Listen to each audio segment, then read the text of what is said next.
I will deliver my remarks again, picking from what our ambassadors, goodwill ambassadors, Dr. Nyantai, has mentioned.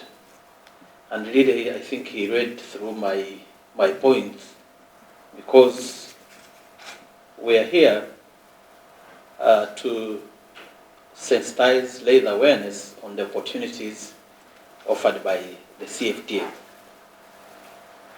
And those opportunities are very clear. They are very clear, well defined within the agreement, the trade agreement. The CFTA is a game changer. A game changer in the sense that it comes to really bring what I call economic transformation of Africa, moving from market fragmentation to a kind of like inclusive market, connecting African markets. Connecting African markets meaning that EAC as a region, our market is around 300 million population. It's a growing market, very dynamic, with very competitive value chain. But the CFTA is a market of around 1.3 billion population, with a combined GDP of around 3.4 trillion United States dollars. So it's a very huge market. So when you have such a market, it means that you need to have products. And the good news I want to share with you, one is that Her Excellency, Dr. Samia Suluhu Hassan, has been nominated as the champion for youth and women.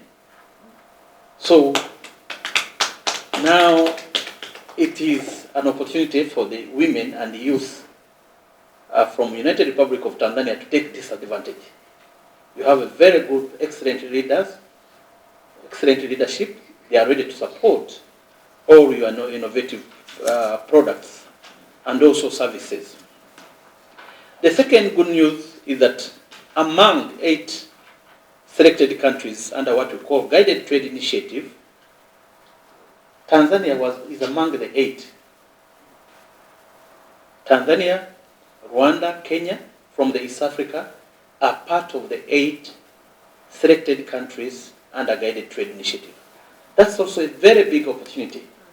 Among 54 countries that signed the agreement, 47 have ratified, but only 8 have been selected to be piloted under what we call Guided Trade Initiative, and Tanzania is among them. That's why this sensitization is very, very, very important. These 2 days session, really we need to look at what type of products and services can we take to the wider market, that wider market beyond EAC, beyond 300 million, that market of 1.3 billion population. The third good news is that Tanzania has a CFTA implementation strategy. I don't know among maybe my sister here, Sala from TPSF, but I think that strategy does identify the value chains that Tanzania has both comparative and competitive advantage. And when I read this through the strategy, I realized some of the players of the product we mentioned here, the promoters of those who are present here, one was spices. Tanzania was selected in terms of, there is no any other country in Africa that can supply the continent with spices apart from United Republic of Tanzania. The second item that was very critical was cereals. Cereals, there is no any other country that can supply cereals in the continent than Tanzania. You have ample Arab land. The third, which I also realized that we have not mentioned, is the sisal. I think in Africa, Tanzania is the second in terms of production and the growing of sisal, which was also highlighted among the products that have been selected under the CFTA. So I think those are very important value chain that we need to look into, because again, with recent innovation at the continental level, there are quick value chain, what they call quick value chain, that have been selected. One was agro-processing. The second one was automotive sector. The third one was pharmaceutical. And the fourth one was transport and logistics. So those are very four now out of 10. But out of the 10, what we call Made in Africa Revolution, there is also a very, very important sector that has some of the participants have highlighted, the creative sector. Arts and creative industry has been also earmarked or selected among the 10 value chain that have been selected under the CFTA. And there is a lot, there is a lot of potential, huge potential around arts and creative industry. So I think it is a good opportunity. We need to prepare ourselves. The market is there. The political will has been demonstrated. We have all it requires. Doctor mentioned about it, and my sister here, Sarah from TPSF, mentioned about it. But are we prepared? Are we ready to take advantage of the CFTA? And what are those binding constraints that impede private sector, the players, including women and youth, to take advantage? Before I came yesterday, I was reading a report from TRALAC. TRALAC is one of the knowledge hub in Africa, based in South Africa.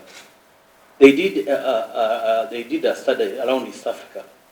They said why women in East Africa, they sampled the women, only 40% of the women are taking advantage of these agreements.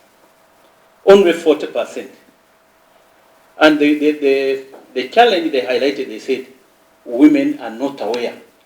They are less knowledgeable about these trade agreements.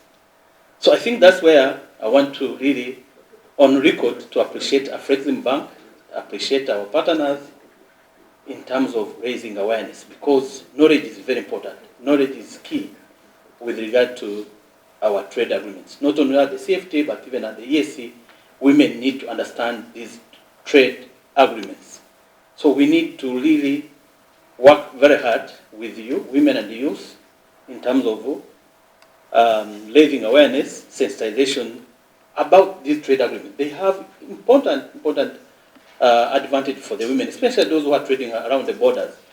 Another aspect they highlighted under that study was the women are so concerned about customs procedures. Yesterday I was with TRA, and I was teaching them that for you to generate more revenue, you have to be close to the business. It's what we always call conversation leadership. But when a trader meets the TRA, it's like a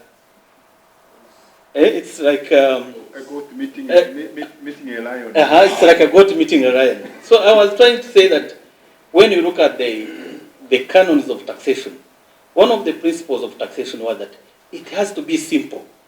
Make it simple. A taxpayer and a tax collector must work together in harmony, not one running out of other.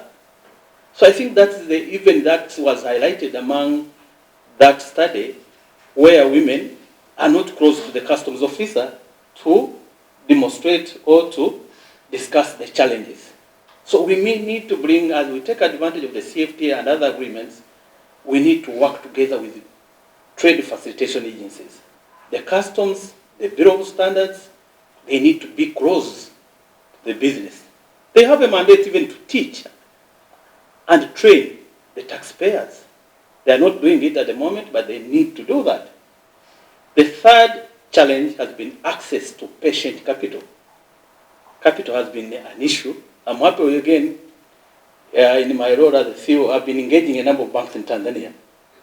And a number of them now, they have come up with a product called, a product where you don't need to present a collateral. You can get, as long as you studied together your business proposal, they are ready to give you non-collateralized loan. You don't need a collateral to get I spoke there to get a loan. And I think that is a positive mindset, a positive shift in terms of how we do business. So women youth, you should not shy away from engaging or talking to the banks. A number of the banks in Tanzania are very keen to give you money as long as you have a viable business proposal without necessarily having a collateral, a house. But go, they even have technicians who can support you in terms of preparing a viable proposal or a viable project. Finally, under the guided trade initiative, one of the biggest challenges we've been having is transport and logistics. And my good sister Sarah mentioned about it. What is the solution?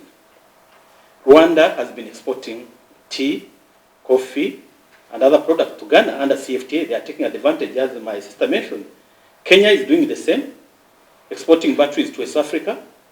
The market is potential, is enormous, is huge, but the challenge has been logistics. So how do you address the issue of logistics? The way it is being addressed is aggregation. You don't work in silos. You need to aggregate your products in a certain storage facility. Come together, work together. Don't work in silos. Come through your cooperative. I'm happy the chair of Women Entrepreneurs is present. It's important that you work together to resolve some of these emerging issues. Currently, East African Business Council, again with support from AFCFTA Bank. AFCFTA Bank is our bank, is an African bank. We've initiated what we call East Africa Women Meet West African Women, so that they are able to showcase some of the product. We've been selected to be ambassadors of the upcoming Intra-African Trade Fair in Cairo next month.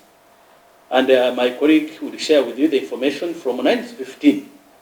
It is an opportunity for women from the United Republic of Tanzania to meet their counterparts in West Africa to understand the market requirements.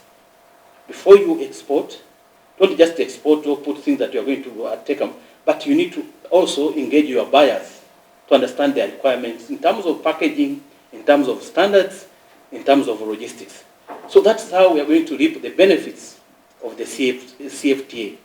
The CFTA will help us when we work together, not working in silos. With that, I want to thank you. Nashukuru sana. God bless you, and I wish you a very fruitful training. Asanteni sana.